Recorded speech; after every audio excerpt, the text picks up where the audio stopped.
me, so it's kind of silly, but I own the winery and I created the museum with my family. And we're so fortunate to have our friend Alan Raymer here. We've known each other for many years, and I've been fortunate enough to sit through many of his classes, and every time I learn something new. And so I'm excited about this tonight. I think we could all be better razor clam diggers. So without further ado, Alan Raymer. Thank you. Most of you, I think, have been here, a couple of them, but I don't think you were the first couple, were you? So the first part will be a little repetitious. You have to just bear with me. But my name is Alan Raymer, and I used to work for the Washington Department of Fish and Wildlife for 36 years. And I was their spokesperson for marine-related issues. Everything except salmon, I would go and give talks about. But my emphasis was on conservation and stewardship for shellfish, primarily shrimp, clams, and crab. So I'm originally from California. I went to the University of Washington to go to school with intent to go back to Monterey, California and teach. But when I graduated in 1974, I was offered a job in a place called Westport. I had to go for my final interview in a place called Aberdeen. Knew nothing about this area. And I came here in the spring of '74, and the sun didn't come out till July. And I hated it with a passion. And when I felt my 6-month term was up, getting the heck out of Dodge. And they extended my job, and they extended the job, and thought I was offered a full-time job. And so, as I like to tell people, I've been here 47 years temporarily. So I love this area, and I don't plan to go anywhere else. So I worked in Fish and Wildlife. I traveled all over the state, even to Eastern Washington, talking about things like this. And I did a lot of classroom presentations, trying to get children to understand what the concepts of conservation and stewardship were. So even with the children in Moses Lake and Spokane and Wenatchee and those places, I would tell them that even though they're over there, their water impacts here and impacts the animals that live on the coast of Puget Sound. So tonight we're going to talk about just razor clams. There's a lot of information I'm going to be sharing with you. It's kind of mind-blowing. And what's interesting for people to understand is all of the resources, salmon, crabs, clam, rockfish, shrimp, it's all based on the biology of the animals. A lot of people still feel that rules and regulations are there to make their lives miserable. But once you understand the concepts and the principles of what's going on, then you go, aha, a light bulb will go off and you'll say, I get it. And then you're more likely to understand and be a vocal advocate rather than talk against fish and wildlife. So with the razor clam, we're going to talk about first the biology of the animal. And razor clams are separate sex. There's males and there's female clams. If you have questions as we go along too, please raise your hand and ask. There's male clams and female clams. And most people, when I do a lot of public speaking, would go, everything's born a boy or a girl. And that's not true with the animals living in the ocean. Razor clams are separate sex like humans. But if you eat shrimp, for instance, shrimp never have female offspring. There's only males born. And right away, as the kids will tell me, well, if there's only boys born, how do we get more baby shrimp? Well, nature has learned that a big, strong female means bigger, stronger eggs and more viable offspring. So all the shrimp are born boys, and when they're a year and a half old, they transition into the role of an active female by the time they're 2. So when you have shrimp on a pizza, shrimp on a salad, you're eating the boys. When you have fried prawns, you're eating the girls. So the management of the shrimp fishery, when you sport harvest shrimp, you have to have a special caliper. The head has to be 1 3/16 inches. And people go, where's they come up with this crazy number? That's the size at which the head moves. They move from male to female. And the kids will always ask me, well, how do they raise more babies? And the bright kids will pick up on this really quickly and they go, are the little boys mating with the big girls? Yes, that's what's going on. So it's the chicken and the egg concept. You have a chicken that lays an egg and it hatches. So you've got little boys mating with the big girls, they have more little boys, and such the cycle goes. So the resources there to make sure that enough boys escape become functional females. So the law is not there to make your life miserable, it's to ensure that there's an adequate population of shrimp. Oysters are the same way.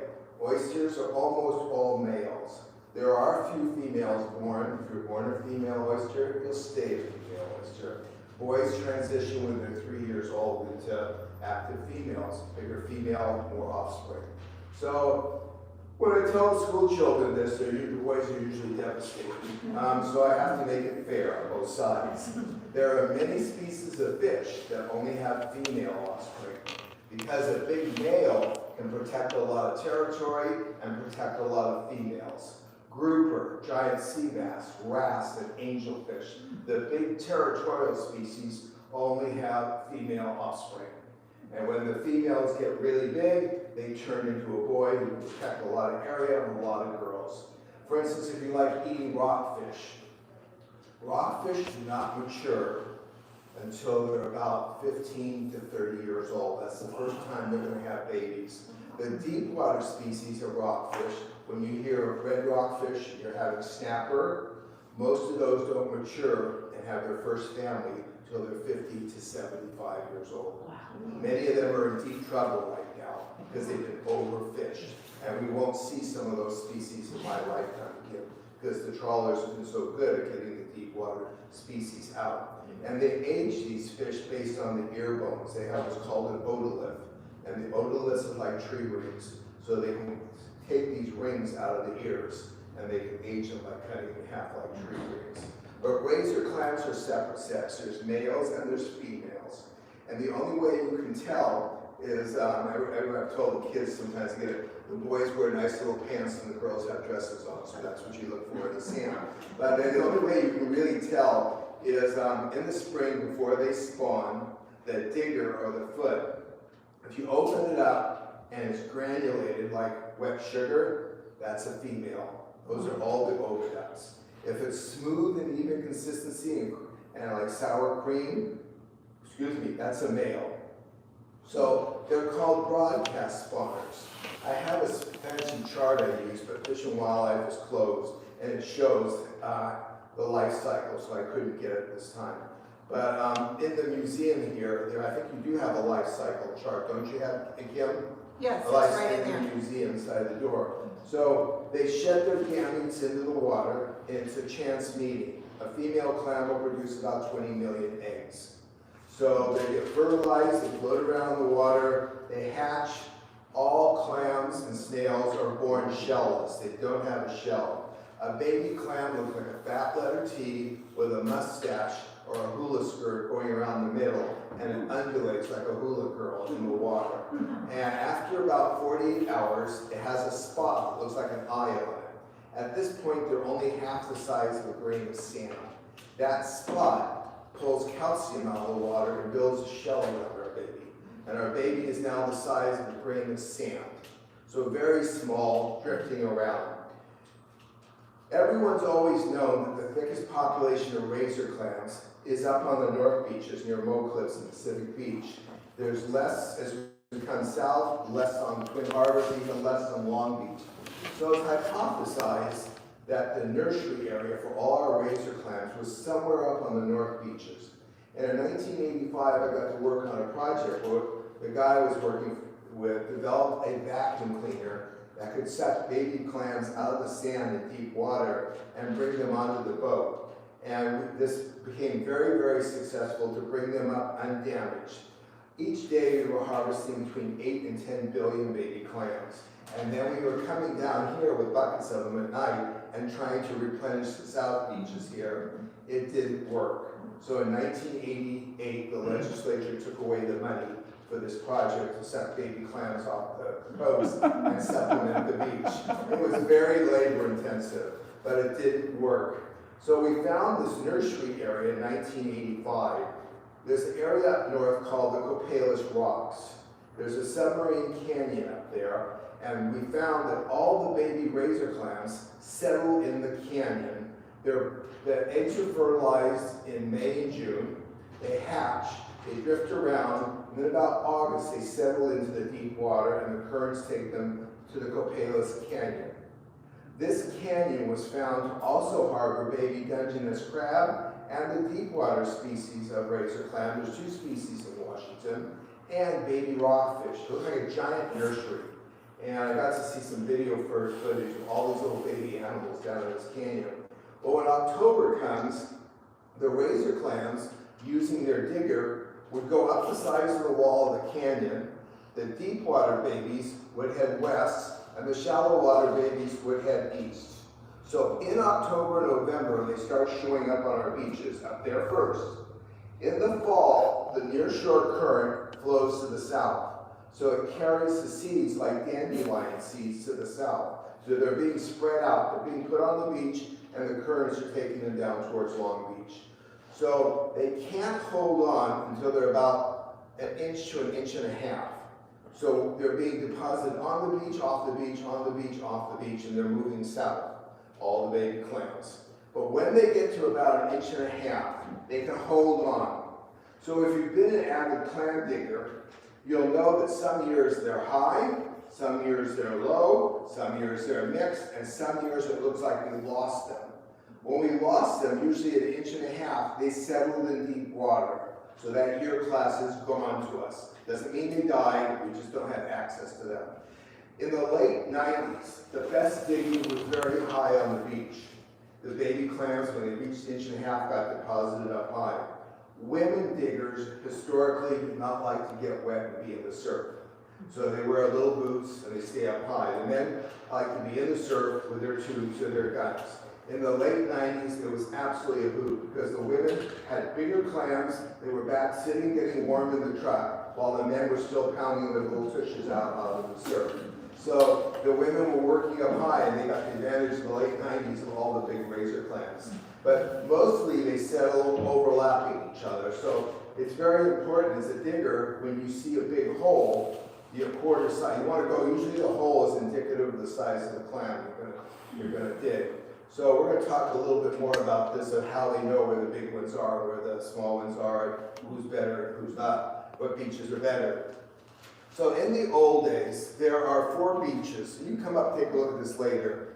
Long Beach, Twin Harbors, Copalis, Mock Rocks, and Kalaloch, 5. This one here is managed with federal government, and so it's not open very often. These other 4 are managed by Fish and Wildlife and the Quinault Indian tribe, north of Grace Harbor. And we're going to talk more about that in a moment. So in the old days, it used to be, by interviewing the public, they found out the public didn't want to dig for clams until they were a minimum of 4 inches. That's the size at which we didn't see much wastage. So I keep saying we, I've been gone 12 years now, and the we mentality is still ingrained in my mind. So the agency managed the resource by making sure the majority were 4 inches or larger. The population surveys were done very crudely up until probably the late 90s. And what they would do is go to these beaches, we'd go out, usually with a very low tide, and we would dig X number of clams out of these beaches, use a Dremel drill, carve numbers on them, put them back in the sand, and come back a few weeks later and dig every area on the beach until we got a minimum of 20%. So we would carve numbers on maybe 200 shells, and then we would dig like crazy until we got at least 40. And then the marked ones versus unmarked ones told us what the population was. Hand digging didn't give the true numbers of what was there, because when they're under 1.5 inches, you don't see them. So you don't see the upcoming year class at all. So Alaska has this pumping technology, these hydraulic pumps, where they liquefy the sand and everybody floats to the surface.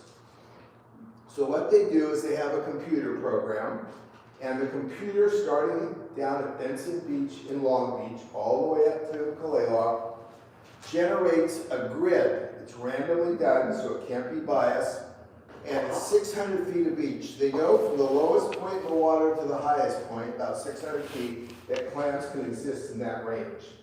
And the computer will tell you, dig 6 to the right, 6 to the left, 6 to the right, 6 to the right, 2 to the left, 2 to the left, 2 to the left. So it's all random and unbiased that way. These pumps go in, and it's 1/half of a square meter, these rings. They liquefy the sand, and they get everything flows to the surface. So they can see the 0 class, the 1-year class, the 2-year class, and the 3-year class. Razor clams mature when they're 2 years old. They grow very fast in the first year. They'll get to be about 1.5 inches. In the next year, they'll get about 2 inches. So they enter the fishery a little over 2 years old. And then it slows down. So when people used to tell me they remember the days when they were like this, we've never seen that before, because there are several areas that are closed to the public. So they do get big in Alaska, but our variety, 6 inches, is a really good sized one. And then in the closed areas, after about 8 years, the big ones disappear. So when there's no human influence, after about 6 years, they're gone. So they go from here all the way up to here, doing this every mile of beach. So that tells the agency the big ones are high, the big ones are low, so it varies by beach too, because when the little guys reach 1.5 inches, so down here they could be high on the beach, here they could be low on the beach, here they could be high, they could be mixed. So when you read in the newspaper that at Long Beach they're high on the beach, Twin Harbors are low on the beach, it's based on this study. So this tells us how many clams are there. And then in the whole population, they want the majority of them to be over 3 inches. They've lowered from 4 to 3. The public is now satisfied with 3. I don't know why there's not much there at 3 inches. But 4 inches is what they used to go for, but now it's 3 inches. So they get them all, they can see them all. It's very labor intensive, but it gives a better estimate of what's there and what to expect. So now we know what the clams are, and so the clams are really good right now, but we have another issue, we're going to talk about that. So that's how they do the population survey. So based on this, they'll estimate how many clams are on the beach, and then they have what's called a total allowable catch, attack number. And they don't know exactly what it takes to replenish the beach, so they try not to, I believe it's about 40%. I'll just use a magical number of 1 million here. At 1 million, then they'll allow 400,000 to be harvested. People have asked them to kind of cheat a little bit and go a little higher, but we know that some are offshore, but we don't know. We have to assume the spawning population is on the beach. They're really conservative, because the job of the agency is to protect, preserve, and perpetuate for future generations.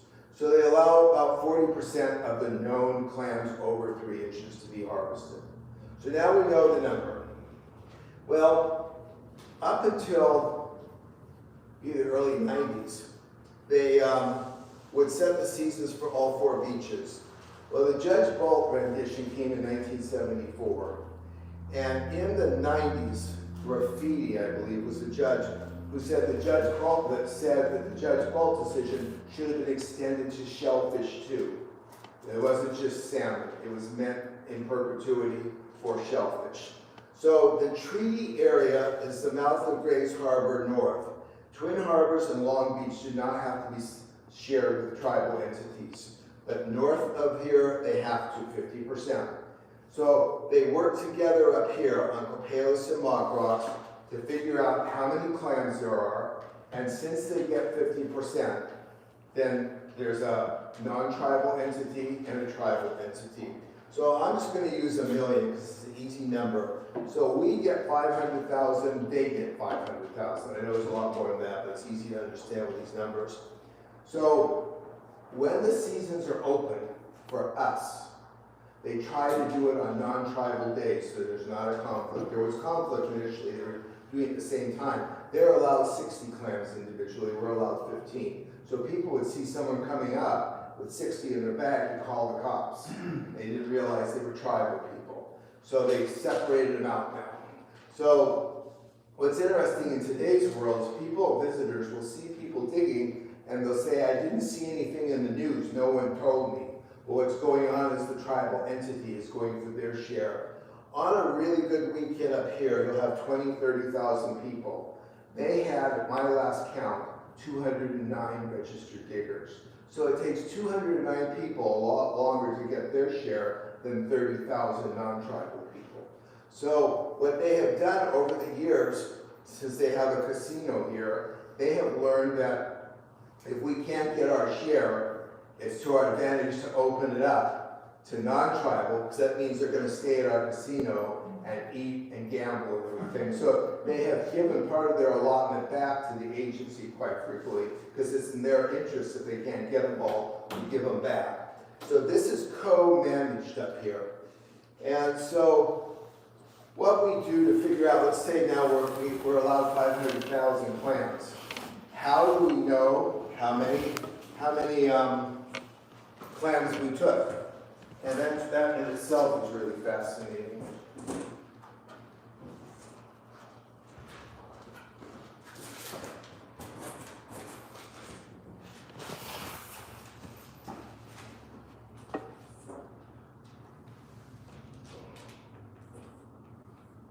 Over the years, they've tried to determine how many people are on the beach at any given time. So what they'll do is we put people on every known beach approach, 4 hours before the tide, 4 hours after the tide. They count every car on and every car off and every person in every vehicle. It's called ingress and egress. So they have found over the years that 60% of the people who are going to dig are on the beach an hour and a half before low water. So knowing that 60% of the people are now on the beach, what they'll do is they drive along the beach, and there's usually 2 people per vehicle. If it's a daytime tide, someone drives, and let's just say we're here on the Twin Harbors. They'll get on at Washaway Beach and drive north. The person driving just watches for children and runaway children and dogs so they don't run over people. And the other person counts every person on the beach.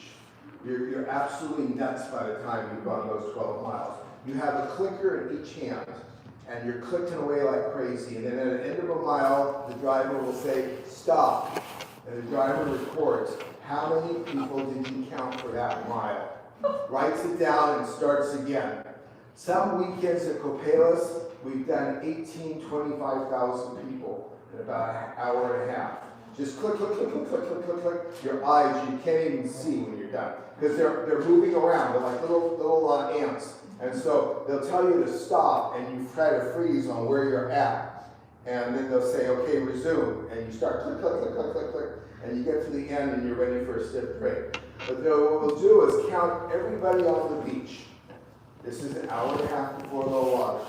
So we've now come from Tokeland area all the way up to Westport. We turn around and we record the time, and we start going backwards. And we'll quickly add up the numbers and let's say 1,000 people. We'll try to interview 20% of the people on the beach that day. So on a day of 20,000 people, that's a lot of interviews. So what we do is we turn around. I'm just going to use Twin Harbors, and both people in the trucks will stop the party and go, hello, how many, identify ourselves, how many in your group, how many of you were digging, and how many clams did you get? So let's say there's 4, it's a family. They have a toddler and one that can dig, and mom and dad. So they'll say there's 3 of us, the baby wasn't digging. But the baby got counted. And I'll say a little one that you can see. So we'll put 4, 3, and then we'll ask how many did you get? Well, mom and dad both got their limits, but Johnny only got 6. So we'll put 36 down. And we head on down the beach again. And we keep this up for a few hours. So that's how we find out how many people were actually digging, what the average of clams were. Then what we do is we have to stop. Of that 20%, 10% have to be measured. So it's very labor intensive. And we'll ask you, were you digging high? Were you digging low? Were you digging in between? And we make notes on sheets about this. And that's why we say at Twin Harbors, the big ones were up high yesterday, or the big ones were low. Or the average at Westport was 12 and a half, and down towards Tokeland it was 14. So that's where those numbers come from. So on a foggy day, you can imagine what it's like to count this crowd here. So, and then with nighttime digs, we count lanterns and flashlights. And it's watched If you're on the beach at nighttime, watch how those lights move around. Don't look for people, just the lights will drive you crazy because they come and they disappear if someone blocks their light. And we know from interviews that there's 2.8 people per lighted device. It's a weird number, 2.8 people. So we can multiply lighted devices by 2.8 and figure out how many nighttime diggers there were. And then again, come back the other way, count them, identify ourselves, measure some. And we're going to talk about violations later on when people are over. So we used to have a punch board, and we had to line the clams up against the edge of a punch board and punch them. Now there's a machine that does that. We had to physically count them for many years. And you can imagine if you counted 20% of all the clams you measured and stuff, and trying to feed that into a computer program. And then when we have problems, the officers come, and I'll tell you some wonderful stories about that later on. But most people are really good. And I missed one thing here. The seasons used to be 9 months of the year, October to May until 1983. And this is really interesting of what the complexity of managing the season is. In 1983, during the summer of 1983, people were calling us and saying the seagulls are pulling clams out of the sand. And we know clams wouldn't allow themselves to be doing that. So we went back to the beach in August, September of '83, and using 3/4 ton pickups, we were chasing seagulls down the beach, getting them to drop their clams. And we were able to almost run over enough seagulls to get about a dozen clams. And these clams were taken to, there's a lab in Spring, Washington for infectious marine diseases. It's called Battelle Labs. And the biologists there found a new bacteria that had never been identified before called NIX, N-I-X, nuclear inclusion unknown. And what was interesting to me as a spokesperson was most people thought nuclear and radiation. So when I was doing public meetings along the coast, and you say the word nuclear, everyone turns white because they're eating the clams. And what it was is the nucleus of the cell. And you have to explain to people the center of the cell is called the nucleus. That's the name, nuclear inclusion unknown. It was a bacteria that had never been seen before. Dr. Ralph Elston was the first one to identify it. It since has a name. It's about 19 letters long.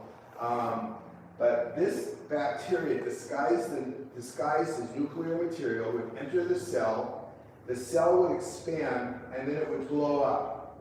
And so you could see on scanning electron microscopes where the bacteria would invade the cell, get so large the cell would explode, and the gills would collapse. So they called it clam pneumonia, basically. So it would invade the clams, and they pop to the surface because they're stressed. It's like human pneumonia. So in the fall of 1983, we lost 98% of the clams. And they were really fearful if they would recover. So from 1983 to 1986, the clams rebuilt. And so in 1986, they opened the season. They had a limited season. It wasn't very good because there weren't many. We thought there were. Things started to get good in 1989, and then we get into 1990. In 1990, there was an issue on the Prince Edward Island on the east coast of Canada. There was a seafood restaurant that specialized in shellfish. And over the course of a weekend, this restaurant served, their specialty was steamed mussels. When the weekend was over, of the patrons who had visited this restaurant, 6 were dead, 9 were permanently institutionalized, and the rest were in the hospital. Everyone who had the mussel specialty got very ill, and there were fatalities. So it was the first case known of domoic acid, which is also called amnesic shellfish poisoning. It affects your brain. And so this was the first case in North America of amnesic shellfish poisoning. And that was in 1989, 1990. And fall of 1990, the pelican chicks started dying in Monterey, California. And the bait fish were acting screwy, and the sea lions were acting screwy. In the fall of, this is all in California, in the fall of 1990, the season opened, and people in Raymond and South Bend started getting sick. And they sampled the clams for domoic acid, and they found they had it. So this was the first case in the West Coast, California and Washington, even though it happened on Prince Edward Island earlier. And that acid causes shellfish poisoning? It's a product of diatoms, and the clams eat it, and then it kills warm-blooded animals. Oh my Who eat the gosh. shellfish. So this was the first case of it known in North America, Prince Edward Island, and then it hit here. But what was interesting about it was in the Asian countries, they've known about it for centuries. And I was telling someone in the parking lot about this. They knew about it, and they were able to use it to their advantage to kill their enemies. So they knew it took a while to kick in, so they'd have a banquet, invite people they don't like, have a seafood dinner, send them home, and there was no way for them to bring it back to them. So in the Asian countries, there's books about this. So we had the nuclear inclusion unknown, then we had domoic acid, then we had the Judge Bolt decision come on top of this. So all these things came into play that up till 1983 had not been an issue. The season opened in October, it closed in May. And the reason for that is when the clams are regenerating their fat in the digger, they're kind of yucky looking during the off season there after they spawn. So the reason the season went from October to May was to give them a chance to build up their fat reserve again. So the seasons were methodical up until 1983. So then you had the nuclear inclusion unknown, you had PSP, you had shellfish poisoning, you had tribal rights come into play. So all these things came into play. So the season now looks even more herky-jerky to the public at large. So the agency has to take this all into play. So what they think the domoic acid is, it's called, referred to as demonic acid because of what it does. Domoic acid, the seasons close at 20 parts per million, very small. And in the old days, there were what's called mouse units, and they would inject the serum of razor clams into mice and watch how it affected them. I watched a movie of domoic acid of people who lived through the Prince Edward Island event. A lot of people thought this was a plot by Fish and Wildlife to keep them from razor clams. I had people at public meetings point at me and say, you just want the beach to yourself. That's the reason you're closing it to us. And I would say, why do 6 of us need the whole coast to ourselves? So paralytic shellfish poisoning is 800 micrograms. And what's called diuretic shellfish poisoning is 16 micrograms. That's even more dangerous. So it causes extreme diarrhea. So they were measured in mouse shrimps. In the terms of domoic acid, I watched the movie. And of course there was sickness and there was death. But I think the worst were the ones that were in between. This toxin is channeled to the front left lobe of your brain. And I don't know why, I don't think the scientists knew either. The toxin goes to the front left lobe of your brain. If you get a big enough hit but you don't die, it fries the front left lobe of your brain permanently. And when you're learning new things, you learn here and it's transferred to other parts of your brain. I never knew this before. So this is the learning center. So if this gets toasted, you'll never learn anything new again. That's great. And to show you how important this is and how powerful it is, I watched the film of one of the survivors. It was a physics professor at a university in the eastern seaboard of Canada, and they asked him, there was an impeccably dressed older gentleman, and they asked him physics questions, just spit out the answers. And then they asked him, how many children do you have? Spit out the answers. How many grandchildren do you have? Spit out the answers. And then they asked him to talk about his daughter's wedding that happened since he released from the hospital. He said his daughter wasn't married. She was in the room and she introduced her father with pictures and said, this is her husband and you were at the wedding. He says, no, you weren't at the wedding and you're not married. And so they dropped it. They just used it to show a point. Then they took the gentleman, and I didn't realize just how scary this stuff is. They took him into a new grocery store, or like a pharmacy, and they walked into the back. This gentleman, who I'd say was in his 70s or 80s, very bright on stuff before this. They brought him to the back of the store, and they asked him to go to the exit on his own. I didn't realize it, but when you go into a new building, you're subconsciously making a plan on how to get back out, so you know how to get out. He started crying in the back of the store because he didn't know how to get to the front. That was the saddest part of the whole film. He couldn't process how to get out. He had to be escorted out. So when this was happening, and people were telling me, you just want the beach to yourself, I went to the state attorney general and I said, can we ask people to sign waivers? Recognizing that 20 parts per million is where the most compromised members of our population are going to be hurt. Most of us aren't going to be affected with that. Can we have people sign waivers and let them tell them it's hot, let them go for themselves?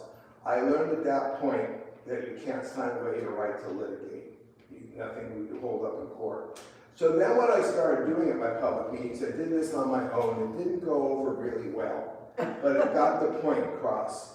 When I did meetings, especially in Long Beach, this was a really hot topic, and there'd be 150 people in the room. I would tell them, I said, we're going to have a clam season, but we have to kill somebody in the room tonight. Who volunteers to be killed tonight so that we can have a clam season? We have to get rid of one person in the room so you can have a season. No one ever put up their hand. So this is to be taken seriously. This is not...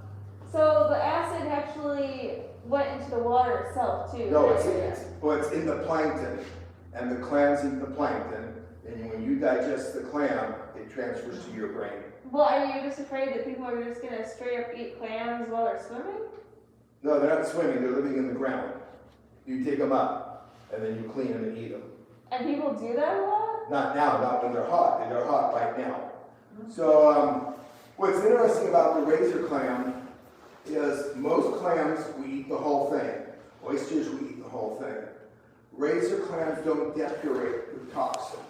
They flush it out like most clams do. Razor clams, for whatever reason, transfer the toxin from the gut into the digger and the neck.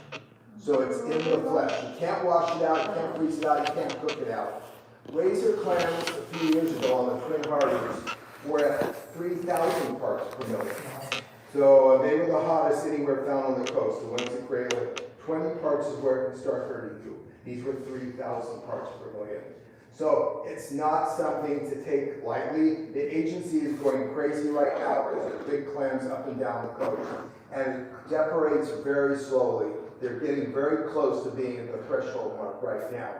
So, and they sample regularly. There has to be 2 clean samples 10 days apart for a season to open. So they're sampling them every day, on a regular basis. When they get 1 clean sample, they wait 10 days, they get another clean sample, they can open. So right now the numbers are dropping, they're listed in the paper. If you get the local newspaper, you'll see the numbers are in the paper. And most of the areas are in the 20s, low 30s right now, so it's coming down. How many beaches? How far apart do they sample? 10 days. No, distance. Oh, it's usually on each of the beaches, they have on each of these beaches, like Long Beach has 3 areas. And they go sample the same place? Same every place, time? same place. Okay. And what they do is dig up 12 clams. And what they do, I'm glad you brought that up. They dig up 12 clams on each area, and then they grind them, and then they get the serum out, and the serum goes through a scanning electron microscope. And that's how they can do this test. They used to inject it in mice. And what was interesting too was, it was called mouse units before. When the old days, they would inject the serum into mice, and with red tide toxin, that affects your respiration. So the clams would show certain symptoms. But in 1990, when they first injected the serum into the mice lost the ability to use the back half of their body. It just became rigid. They were dragging themselves along, and they knew this wasn't red tide, and that's when they found out they had pneumonic acid. First documented case. California and Washington were about the same time, so that's when they found this. So the seasons are herky-jerky. There's no way to put a nice spin on it, and it's because of tribal entities natural toxins. And what's interesting is they're starting to find with this domoic acid, which is also, a lot of people call it demonic acid because of what it does to your brain. They have found, I talked about this I think last night, is the nearshore current, the California current, shifts with the seasons. It flows from south to north in the spring and the summer, and north to south in the fall.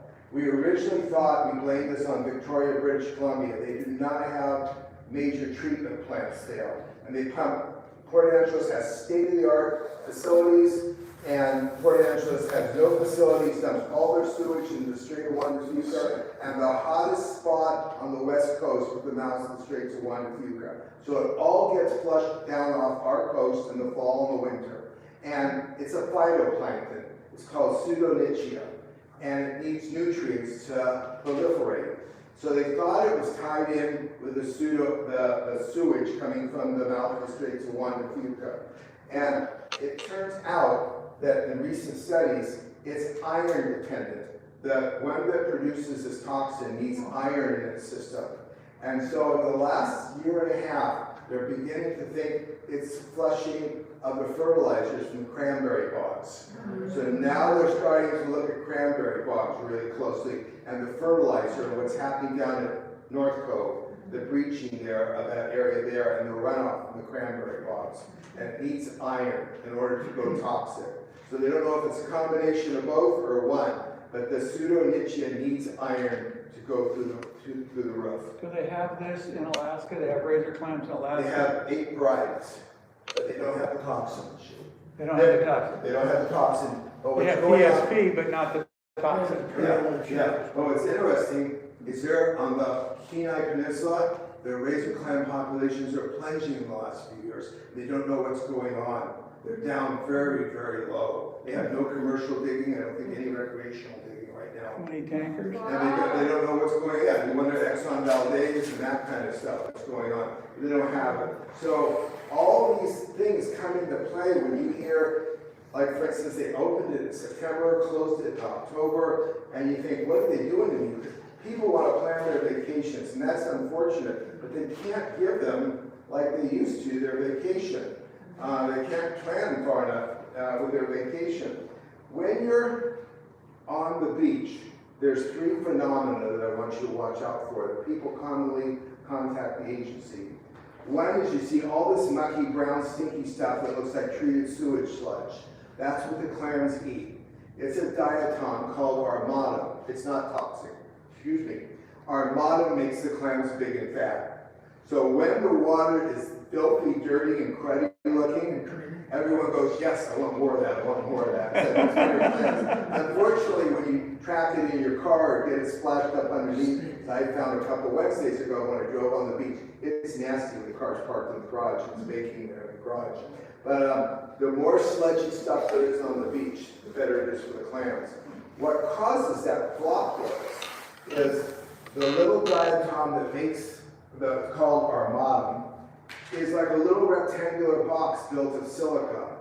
When we get turbulent weather, the little boxes break open, and the little green animal mixes with the silt in the water. That's how you get that green and brown block. All those little broken silica houses are fusing together.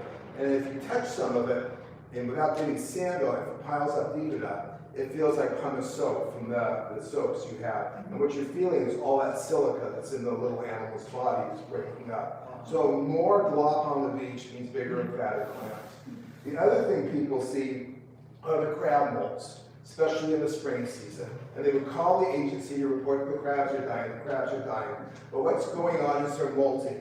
The girls molt in the spring, the boys molt in the summer. So during clam seasons, you're most likely going to find the girl crab shells.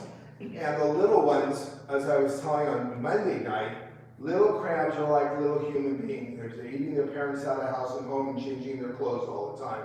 So in the first year of life, you're going to see little crab shells every month on the beach. But when they mature at 3 years old, the girls move in the spring, the boys move in the summer, September and October. So the only time they can mate is a 3-day window after the females have moved out of the shell, or the oviduct seal over. So the male crabs follow the females in the shallow water, and that's the reason in the spring and late spring, summer, you see the crab boats in the surf. You can see the men and women on the back of the boats practically, because the male crabs have all moved into shallow water. And so they're waiting for that mating opportunity, and the females move into deeper water, and then the males hang in shallow water. They molt in mass, and then they move back out. So that's what's going on with crab molts.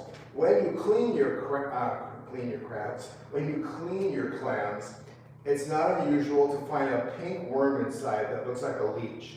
And people call the agency and they go, I got leeches or parasites in my clams. It's a commensal. It's an animal that's living in the clam, gets free shelter, and eats some of the clam's food. So everyone knows what a parasite is. It's two animals that live together. One is hurt, the other benefits. And then there's what's called mutualism, where two animals live together and they both benefit. And then there's what's called commensalism. Commensalism. Mutualism? Symbiotic. Symbiotic, yeah, where one benefits and one isn't harmed at all. But with the razor clam, they have these little worms called malacadellas, but they look just like the leeches that was on Humphrey Bogart's legs and African Queen. They're really nasty looking. So, but they just flick them off and eat the clam. Or you'll find little tiny pea crabs inside. And these little pea crabs are really tiny, and usually each crab will have one male, one female inside, and they set up housing, and when the clam is sucking in food, they get steal some of the food, and they get free shelter. So someone does all the work. So anyhow, so just flick them out, they're not going to hurt you. One of the things I want to share with you, before I move on to the next thing, is with the I'm going to say stay, but I don't think it's going to listen. When you're, one of the rules with clamming says, first 15 regardless of size or condition. And people ask a very, very relevant question. If I haven't broken it, why can't I put it back? Very good question. The razor clam has a very unique position. It has to live in the sand. And if it's not in this position, it will die. They're always angled towards the dunes. So I'm going to stand here because it's easier. And I'll have the dunes over here and the oceans over here. So they're always at about a 15-degree angle towards the dunes. And the top of the neck opens up. And there's a big opening and a small opening. If you ever stood near the water line, you'll see there's a big ringed opening and a tiny opening. By leaning away from the water, it takes the pressure off as the crashing waves. And when they open up, the big side goes towards the water. It gets food and oxygen. Excuse me, the big one is towards the sand dunes, and it gets food and water when the water comes rushing in. When the water goes out, the little tiny openings for going to the bathroom, and it carries the waste material away from the mouth. If we turn it around and plant it in the sand the other way, when the water goes out, they poop in their mouth, and nothing survives, it's going to poop in its mouth. Little kids pick up on this right away. So if you stand at the water line and you watch when the water's going out on a really nice day, and you can see their little necks showing, their necking, and you watch, you'll see these little brown streamers coming out. Kids are absolutely fascinated with poop and babies and who gets to be the biggest and that kind of stuff. So we all stand around and watch pooping clams, and they're just absolutely So they would survive if you turn Wait. everybody out. If you turn them around, they won't survive because they're gonna, it's called fouling. They're gonna poop. But you have to, what I'm saying, you may have to keep them because you can't trust everybody to put And it then I out. have another reason too. Okay. You have a question? Yeah, who poops in the clam's mouth? The clam will poop in its mouth if it's turned the wrong way. It'll So- poop in its own mouth? Yeah. What? So when they're in the sand like this, so we have the big opening is here. Excuse me, big opening is here, little opening is here. So you can't put them in. But once you take them out, their hydraulic system, their primer is broken. They get air in their gut. Right. And so when you take them out, they get some air trapped in their system, they're buoyant. When we used to do the old tagging studies, we put numbers on them that I talked about earlier and put them down. you have to hold on to them till they've passed all their gas. And I'll tell the kids will go, mean they're farting? And I go, yes, you have to wait until they're done farting and then you go away.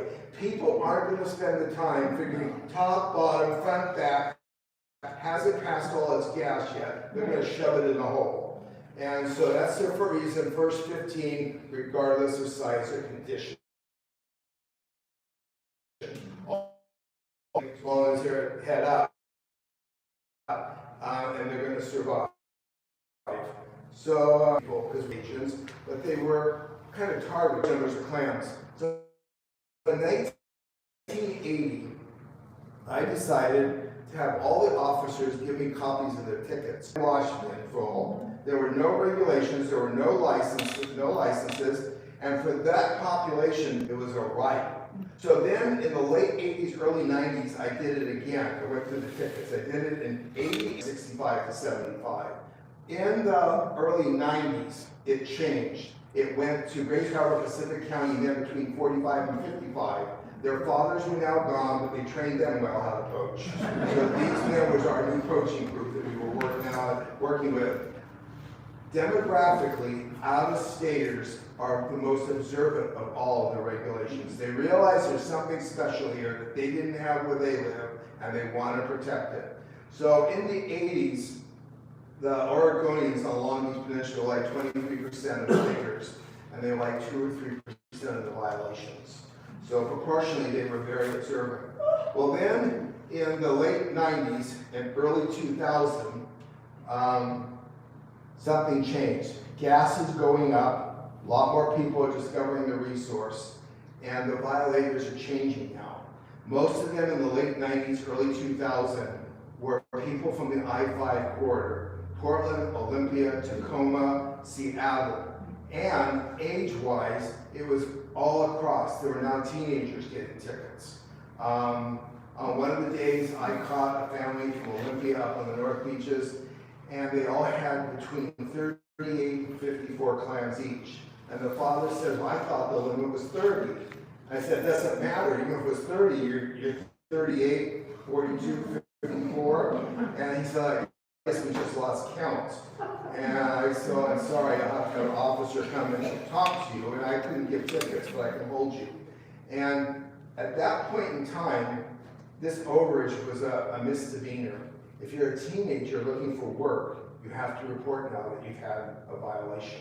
So a lot of job applications will ask if you've been found guilty of a violation. So I would warn young people and stuff to be really careful about this. And so it was now across the spectrum, and we think it was related to the economy and the cost of gas. And people are coming here and they're saying, I had to spend so much for gas, we're going for it. And on a really good tide, there might be 7 officers. So on that number of the beach, it's really good chances you won't get caught. In 2006, I retired in 2009. I wanted to look at the tickets one last time, and the court said that's profiling. And someone had told somebody, and the court came to me and said, you can't do that anymore because it's profiling. I wasn't looking for ethnicity, I just wanted to know male, female, and age. So the tickets, the officers gave me the pink copies of the tickets, and for one last look. And because I left in 2009, it was absolutely horrible what I found. Historically, the tickets were always, number 1 was over limit, number 2 was wastage, and number 3 was having no license. In 2009, it was over limits, wastage, and failure to submit. So it was becoming a more belligerent crowd on the beach. You can say, I don't want you to share my clams, I need to get out of here. I'm late for church, I'm late to go shopping or whatever. That's failure to submit. And so people are knowing what they're up to and failures to submit. So that was huge. So with that in mind, I decided to go to the courthouse and ask if I could see what bond was posted in Grace Harbor County. And I showed them all my numbers, wasn't looking for ethnicity. I just wanted to know what bail was posted in Grace Harbor County. In 2006, in Grays Harbor County alone, $39,700 was paid in bail for razor clam infractions, just in Grays Harbor County. So it's a huge, huge problem if we want this resource. And along that line, I want to share with you a few unbelievable stories that happened to me. What we'll do on these tides here is we'll go down the beach dressed in plain clothing. All I'll have is a bucket and a clicker. And I go down on the beaches here, and I'll be dropped off for a half a mile, and I stick my hand down every hole that's left behind.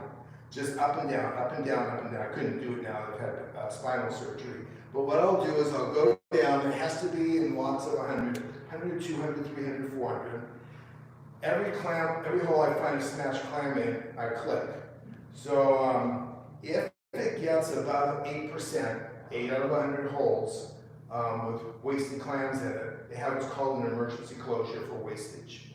Some years it's been 8, 9%. So on one of my trips one time at Mo Clips, I was down here doing it, and someone came up to me and go, "Would you like to learn how to dig properly?" They said, "Yes, I didn't have a shovel." I said, "No, I'm a Fish and Wildlife, I'm looking for wastage." Within minutes, I had the whole section of the beach to myself. I just vacated when the word got out that I was there from Fish and Wildlife. So on that, at least this particular day, there was an elderly gentleman with 3 little girls, and they were nicely patting down a hole. I'll never forget this. I could see them. They were smoothing the sand out. They each had a sack of like 15 clams. So I went up and identified myself, and I covered the hole, and I pulled out 23 smashed clams, and I lined them up, and the gentleman said it wasn't my hole. And I said, "I've been watching you, sir." I said, "I don't know why you're not saying it's not yours. Do you realize these are $76 a piece?" And he says, "It's not my hole." And I said, "I've been watching you with the 3 little girls." And the little girl said, "Grandpa, why are you saying this is not our hole? We do this all the time." So she was about 8, 9 years old. So I thought the best thing in this case was for Grandpa to be seen by an officer getting a ticket for 23 times 76. So I walked the 4 of them up to the vehicle, called for an officer, and gave him a ticket. Down in Tokeland one time, I watched an elderly couple in chest waders. And they were digging and coming together and partying. Digging and coming together and partying. I was sitting in a vehicle. I didn't have binoculars, but I could see their sacks were pretty full. And so finally they started walking up the beach, and their legs were wide apart. And I remember thinking to this day, they look like a child that's carrying a BM in their underwear all the time. So, a bowel movement. So anyhow, their legs were wide apart. So they came up to the vehicle, and I introduced myself. I asked if I could see their take off your chest waders. And they said, "We go home in our chest waders." I said, "It's fine, this is your truck, yes. Let me see you get into the cab of your vehicle." And they looked at each other, and they finally looked at me and goes, "We have a few extras." They had 435 in their chest waders.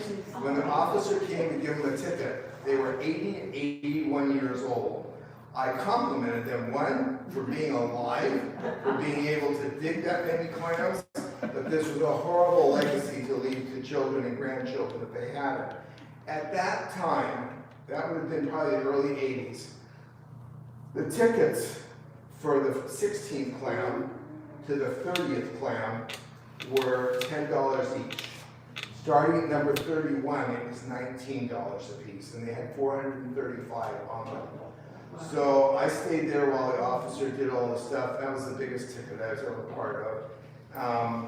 I've had some other horrible experiences over the years on the beaches with people. One of my funniest ones was being up at Pacific Beach, and a little yellow Volkswagen kept passing me. And I realized after a while that the gentleman had a different baseball cap on each time. And so what he was doing, I called for an officer, they followed him outside Pacific Beach. He was taking 15 clams and dumping them on the logging road, changing his baseball cap and coming back. But the officer found 6 or 7 limits up in the woods, but all he was doing, the backseat was covered with baseball caps. But he had a bright yellow Volkswagen bug he was driving on the beach. That was a giveaway for me. But if we want these resources, we have to all do our part to be here the future. I went to court just a few years ago. One day they had on the docket just razor clam infractions at Grace Harbor Superior Court. And now the ticket, if you have the equivalent of 2 limits on you, it's a mandatory, you have to appear in court. And they had one whole day of doing, and now starting at it's like number 20 or something, it's a flat $750 in terms of what do we want for the future and stuff. So conservation and stewardship is what I really hammered the kids over the years. It's really, really, really important. Does anyone have any questions? I know I hammered you with a lot of stuff. Is there a commercial razor clam operation in Washington anymore? Razor clam what? Commercial. Commercial. Can you get a commercial razor? Yeah, for bait fishing on the Willapa Spits. They do. So they have a very specific area that Yes, they're allowed to there's do. these spits, yep. And you say it's bait fishing? For bait, they use it for crab fishing. Oh, they don't dig for resale? Oh, excuse me, the tribes do. Non-tribal. But where there's not a lot, I mean, you used to always be commercial You guys. could buy razor clams at the market in Seattle, Yes. and I would assume that was the Native American harvest. Yeah, and they have to follow the same protocols. Right. 2 samples, 10 days apart. Right. What's really interesting is I went in the store one day in Shelton a year or 2 ago, and they had razor clams there. And I looked at them and it said fresh razor clams, and I knew it was closed. And I said, "You have fresh razor clams?"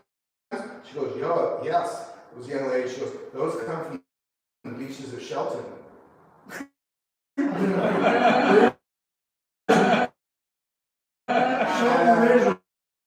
I wanted to educate her. And I thought, no, don't waste your time. They're Shelton guys. They were surfing also. Yeah. This was up in in Shelton. They were off the reservation. Maybe, yeah, maybe it's, yeah. But I just thought it was cute, So- yeah, because they're fresh from Shelton. Virtually impossible for somebody to over harvest and have a place to sell. In the old days, guys used to sell it. I mean, it was a commercial Yes. viable.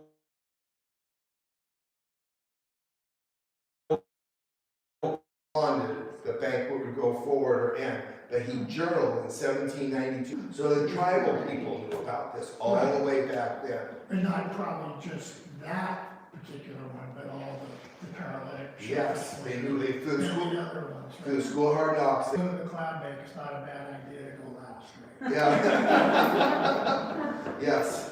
The little bit, now I've seen them boats just loaded with plants that get harvested.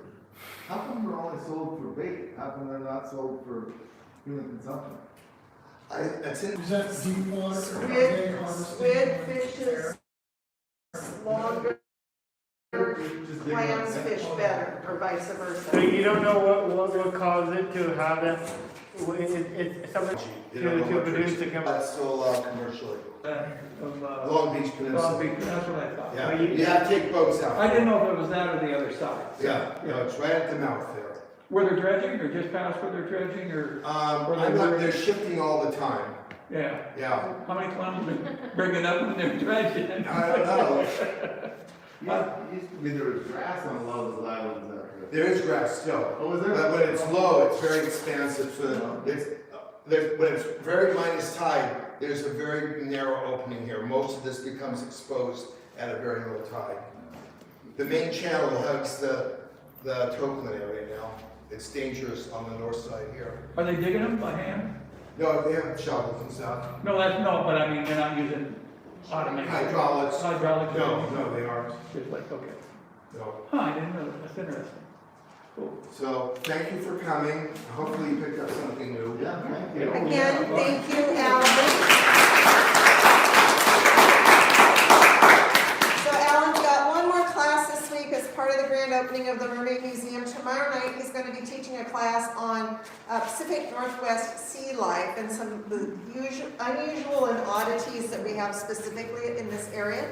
It is again at 6 o'clock till 7 o'clock, it's free. Friday night at 6 o'clock, we have an artist reception here in our art gallery. This art's on display for 3 months, local artists. They're all for sale, and Friday night you can have a chance to meet the artists, as well as MJ Perella, who did that big mosaic back there for me. Jamie Walsh, that did the entry mermaid sculptures. Joseph Adams, that did the giant mermaid, the roadside mermaid, and Bo Finley, that did the mermaid throne and the mermaid plaza. We'll all be here, so it's a great chance to support and get to know your local artists.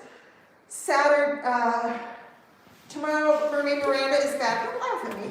I'm in the clouds. Okay. Friday, we have a different mermaid here.